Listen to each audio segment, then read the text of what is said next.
Hi hello friends, ಎಲ್ಲರಿಗೂ ನಮಸ್ಕಾರ. ರೇಖಾ ಅಡುಗೆ ಚಾನಲ್ಗೆ ಸ್ವಾಗತ.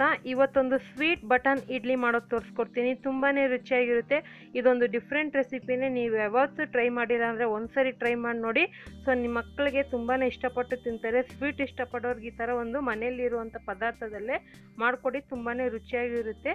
ಸೊ ಇದು ಯಾವ ರೀತಿ ಮಾಡೋದಂತ ನೋಡೋಣ. ಮೊದಲಿಗೆ ಮನೆಯಲ್ಲಿ ಇಡ್ಲಿ ಹಿಟ್ಟು ಉಳಿದಿರುತ್ತಲ್ಲ, ಆ ಥರ ಇಡ್ಲಿ ಹಿಟ್ಟು ನಾನು ಇಲ್ಲೊಂದು ಅರ್ಧ ಕಪ್ ಆಗೋಷ್ಟು ತೆಗೆದಿಟ್ಕೊಂಡಿದ್ದೀನಿ. ನಾರ್ಮಲ್ ಹುಳಿ ಬಂದಿರೋಂಥ ಇಡ್ಲಿ ಹಿಟ್ಟೆ ಇದು. ಸೊ ನೀವು ಮರುದಿನ ಇಡ್ಲಿ ಯೂಸ್ ಮಾಡಿ ಉಳಿದಿರುತ್ತಲ್ಲ ಹಿಟ್ಟು, ಅದನ್ನೇ ಇಟ್ಕೊಳ್ಳಿ.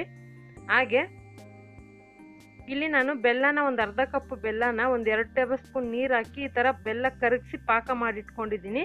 ಸುಮಾರು ಒಂದು 4 ಟೇಬಲ್ ಸ್ಪೂನ್ ಆಗೋಷ್ಟು ಬೇಕಾಗುತ್ತೆ. ಇದನ್ನೇನು ಗಟ್ಟಿಯಾಗಿ ಕುದಿಸ್ಬೇಕಂತ ಏನಿಲ್ಲ. ಈಗ ಒಂದು 5ರಿಂದ 6 ಗೋಡಂಬಿನ ಚಿಕ್ಕ ಚಿಕ್ಕದಾಗಿ ಕಟ್ ಮಾಡಿ ಇಟ್ಕೊಂಡಿದ್ದೀನಿ. 1 ಟೇಬಲ್ ಸ್ಪೂನ್ ಹೆಸರು ಬೇಳೆ ತೆಗೆದಿಟ್ಕೊಂಡಿದ್ದೀನಿ. ಮತ್ತು 1 ಟೇಬಲ್ ಸ್ಪೂನ್ ತುಪ್ಪ ಬೇಕಾಗುತ್ತೆ. ಒಂದು ಅರ್ಧ ಟೀ ಸ್ಪೂನ್ ಏಲಕ್ಕಿ ಪುಡಿನೂ, ಒಂದು 3 ಟೇಬಲ್ ಸ್ಪೂನ್ ತೆಂಗಿನಕಾಯಿ ತುರಿ ತೆಗೆದಿಟ್ಕೊಂಡಿದ್ದೀನಿ. ಇವಾಗ ಯಾವ ರೀತಿ ಮಾಡೋದಂತ ನೋಡೋಣ. ಮೊದಲಿಗೆ ಈ ಇಡ್ಲಿ ಮೇಲೆ ಉದುರಿಸೋದಕ್ಕೆ ಅಂದ್ಬಿಟ್ಟು ಹೆಸರುಬೇಳೆನ ಫ್ರೈ ಮಾಡ್ಕೊತೀನಿ. ಈ ಹೆಸರುಬೇಳೆ ಆಪ್ಷನಲ್ಲ, ನಿಮಗೆ ಬೇಡ ಅಂದರೆ ಸ್ಕಿಪ್ ಮಾಡ್ಕೋಬೋದು. ಹಾಕಿದ್ರೆ ಇಡ್ಲಿ ಜೊತೆ ತಿನ್ನೋವಾಗ ಅದು ಕ್ರಂಚಿನೆಸ್ ತುಂಬಾ ಚೆನ್ನಾಗಿರುತ್ತೆ. ಒಂದು ಡಿಫ್ರೆಂಟ್ ಫ್ಲೇವರೇ ಕೊಡುತ್ತೆ ಇಡ್ಲಿ ಜೊತೆಗೆ ತಿನ್ನೋವಾಗ. ಇದನ್ನು ಚೆನ್ನಾಗಿ ಗೋಲ್ಡನ್ ಕಲರ್ ಬರೋವರೆಗೂ ಫ್ರೈ ಮಾಡಿ ಇದನ್ನು ತಣ್ಣಗಾಕ್ಬಿಡ್ತೀನಿ. ಇವಾಗ ಇಡ್ಲಿ ಹಿಟ್ಟು, ಸೊ ನಾನು ಮೊದಲನೇ ಹೇಳ್ದಂಗೆ ಮನೆಯಲ್ಲಿರುವಂಥ ಇಡ್ಲಿ ಹಿಟ್ಟು ಉಳಿದಿರುತ್ತೆ. ಸೊ ಹುಳಿ ಬಂದಿರುತ್ತೆ, ಬಿಸಾಕಬೇಕು ಅನ್ನೋರು ತುಂಬ ಜನ ಇರ್ತಾರೆ. ಆ ಥರ ಬಿಸಾಕೋ ಬದಲು ಈ ಥರ ಒಂದು ಸ್ವೀಟ್ ರೆಸಿಪಿ ಮಾಡಿ ತುಂಬಾ ಇಷ್ಟಪಟ್ಟು ತಿಂತೀರಾ. ಈಗ ಇದಕ್ಕೆ ನಾನು ತೆಂಗಿನಕಾಯಿ ತುರಿ, ತುಪ್ಪ, ಏಲಕ್ಕಿ ಪುಡಿ ಮತ್ತು ಬೆಲ್ಲ ಏನಿಲ್ಲ, ಒಂದು ಅರ್ಧ ಕಪ್ ಬೆಲ್ಲಕ್ಕೆ ಒಂದು 2ರಿಂದ 3 ಟೇಬಲ್ ಸ್ಪೂನ್ ನೀರು ಹಾಕಿ ಚೆನ್ನಾಗಿ ಬೆಲ್ಲ ಕರಗಿ ನೊರೆ ಬರೋ ಥರ ಕುದಿಸ್ಕೊಳ್ಳಿ. ಆವಾಗ ಬೆಲ್ಲ ಪಾಕ ಆಗುತ್ತೆ ಅಷ್ಟೇ. ಅದು ನಾನು ಅದು ಪ್ರಾಸೆಸ್ ತೋರಿಸೋದೇ ತುಂಬ ಲೆಂತಿ ಆಗ್ಬಿಡುತ್ತೆ ಅನ್ನೋದಕ್ಕೋಸ್ಕರ ನಾನು ತೋರಿಸಿಲ್ಲ ಅಷ್ಟೇ. ಅದು ತುಂಬ ಈಸಿಯಾಗಿ ಕರಗಿಸ್ಕೋಬೋದು. ಈಗ ಇದನ್ನು ಚೆನ್ನಾಗಿ ಮಿಕ್ಸ್ ಮಾಡಿ ಇಟ್ಕೊಂಡಿದ್ದೀನಿ. ಯಾವುದೇ ರೀತಿ ನೀರು ಏನು ಮಿಕ್ಸ್ ಮಾಡಿಲ್ಲ ನಾನು. ಇವಾಗ ಮಿಕ್ಸ್ ಮಾಡಿದ ಮೇಲೆ ಈ ಥರ ಒಂದು ಬಟನ್ ಇಡ್ಲಿ ಪ್ಲೇಟ್ ಸಿಗುತ್ತಲ್ಲ, ಸೊ ಅಂದರೆ ಮಿನಿ ಇಡ್ಲಿ ಪ್ಲೇಟು, ಅದನ್ನೇ ಯೂಸ್ ಮಾಡ್ತಾಯಿದ್ದೀನಿ. ಅದಿಲ್ಲಾಂದರೆ ನೀವು ನಾರ್ಮಲ್ ತಟ್ಟೆ ಇಡ್ಲಿ ಅಥವಾ ನಾರ್ಮಲ್ ಇಡ್ಲಿ ಪ್ಲೇಟಲ್ಲಿ ಸಹ ಮಾಡ್ಕೊಬೋದು.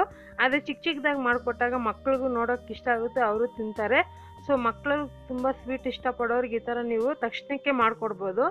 ಇವಾಗ ಈ ಪ್ಲೇಟ್ಗೆ ನಾನು ತುಪ್ಪ ಹಚ್ಕೊಂಡು ಇದಕ್ಕೆ ಒಂದು ಅರ್ಧ ಟೇಬಲ್ ಸ್ಪೂನ್ ಆಗೋಷ್ಟು ಹಿಟ್ಟು ಹಾಕ್ಕೊತಾ ಇದ್ದೀನಿ. ಸೊ ಇದೇ ರೀತಿ ಉಳಿದಿರೋದನ್ನು ಹಾಕ್ಕೊಬೇಕು.